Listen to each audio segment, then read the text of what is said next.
But firstly, I want to say sorry. And I'm sorry for the things we simply didn't get right, and also sorry for the way that this matter has been handled. And it's no use saying that this or that was within the rules, and it's no use saying that people were working hard. This pandemic was hard for everyone. We asked people across this country to make the most extraordinary sacrifices, not to meet loved ones, not to visit relatives before they died. And I understand the anger that people feel.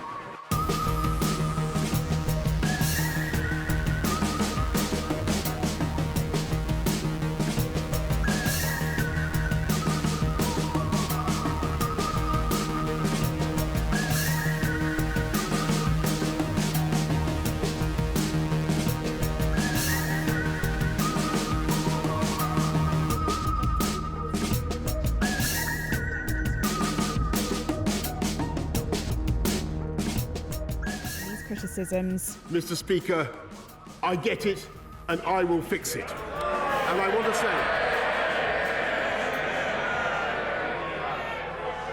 I want to say to the people of this country, I know what the issue is. Yes, Mr. Speaker, yes. It's whether this government can be trusted to deliver. And I say, Mr. Speaker, yes, we can be trusted. Yes, we can be trusted to deliver. But, Mr. Speaker, it isn't enough to say sorry. This is a moment when we must look at ourselves in the mirror and we must learn.